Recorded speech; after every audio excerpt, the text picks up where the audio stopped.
إن الحمد لله نحمده ونصلي على رسوله الكريم أما بعد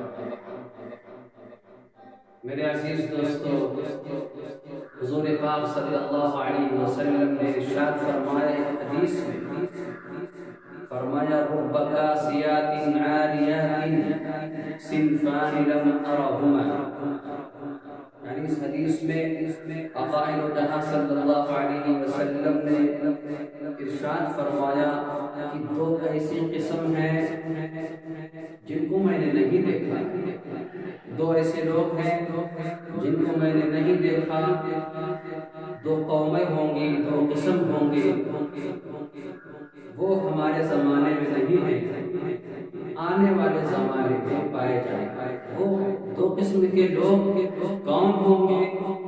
ہمارے زمانے میں نہیں پایا جا رہا ہے، آنے والے زمانے میں پایا جائے گا۔ کیا یہ عیسائیوں میں پایا جائے گا، یہودیوں میں پایا جائے گا، عیسائیوں میں پایا جائے گا، سکھوں میں پایا جائے گا، غیر مسلموں میں پایا جائے گا؟ کس میں ملے گا؟ نہیں، بلکہ حضور پاک صلی اللہ علیہ وسلم نے فرمایا یہ دو قسم کے لوگ مسلمانوں میں ہی پائے جائیں گے۔ اللہ اکبر کبیرہ، یعنی مسلمانوں سے یہ دو لوگ پائے جائیں گے۔ وہ دو لوگ کون ہوں گے؟ پہلا وہ شخص وہ ظالم ہوگا، ظالم حکمراں ہوگا جو عوام کے لیے کوڑا لٹکائے ہوئے ہوگا۔ دوسری وہ قسم وہ عورتیں مراد ہیں جو عورتیں لباس پہننے کے باوجود برہنہ ہوئی،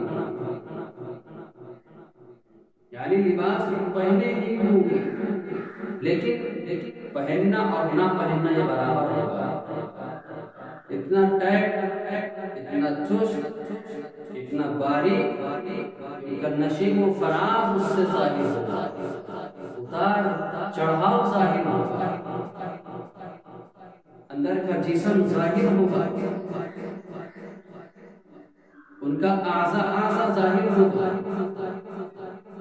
تو پتہ چلا کہ لباس پہننا نہ پہننا یہ دونوں برابر۔ میرے عزیز دوستو، اپنی بچیوں کو پراپر ڈریس پہنا ہے۔ آپ کہتے ہیں کہ ارے لڑکی نوجوان ہو گئی ہے، پہننے کے لیے تیار نہیں ہے، نقاب پہننے کے لیے تیار نہیں ہے، منہ بند کرنے کے لیے تیار نہیں ہے۔ ارے بھائی، آپ کو تو پہلے دھیان دینا چاہیے۔ جب بچپن میں تھی، جب چھوٹی تھی تو آپ ہی تو ہاتھ پہننے والا فراق پہناتے تھے، چڈی پہناتے تھے، شروع ہوئی ہے اس کو اچھا سا لباس پہناتے، پورا لباس پہناتے۔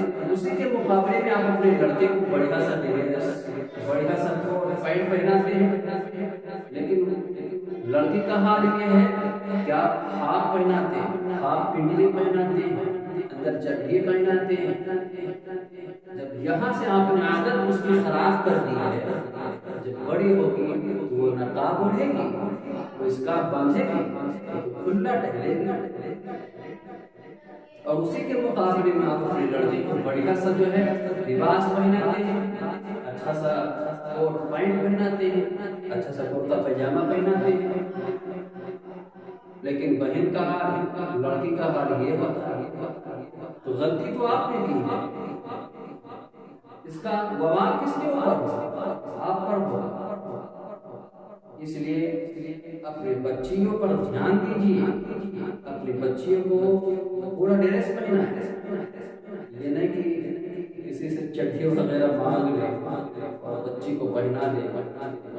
ارے بھائی، آپ بچپن میں اس بچی کو چڈی بنیان پہنایا، ارے لڑکی کو بھی پہنا دو، لڑکی کو اچھا پہناتے ہو، لڑکی کو اچھا نہیں پہناتے ہو، اسی کے لیے تیار ہے۔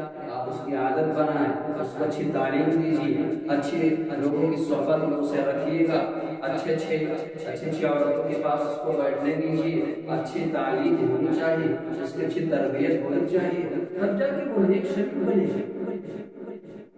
ورنہ پھر حضور نے یہ بھی فرما دیا کہ ایسی دو قسمیں، یعنی وہ ظالم حکمراں اور یہ عورت، یہ دو قسم، یہ دو لوگ، یہ دو قومیں جنت میں نہیں جا سکتی، یعنی نہ عورت جا پائے گی نہ مرد جا پائے گا، نہ عورت جا پائے گی نہ وہ ظالم حکمراں جا پائے گا۔ اس لیے کتنی نماز پڑھ لے، کتنا ہی روزہ رکھ لے، زکوٰۃ ادا کر لے، حج عمرہ کر لے، قرآن شریف بنوا دے، مدرسے کو ایجاد کرا دے اور مسجد بنوا دے، مدرسہ بنوا دے، اتنا ہی کر لے، جنت ملنے والی نہیں ہے۔ اور جنت تو بڑی دور کی بات ہے، جنت کی خوشبو بھی نہیں مل سکتی، کیونکہ قانون کو تم نے توڑا، حدیث کو تم نے توڑا، مدرسے کے خلاف تم نے قدم اٹھایا، مسجد کے خلاف قدم تم نے اٹھایا، حضور کی سنتوں کی دھجیاں تم نے اٹھایا۔ اس لیے حضور پاک صلی اللہ علیہ وسلم کا ارشاد ہے یہ عورت ظالم جنت میں نہیں جا سکتی۔ اس لیے بچیوں کو اچھا لباس پہننا، اچھی تعلیم دی، ورنہ کل پچھتاوا ہوتا۔ اللہ تبارک و تعالی سے دعا کرے کہ اللہ ہم سب کو سمجھنے کی توفیق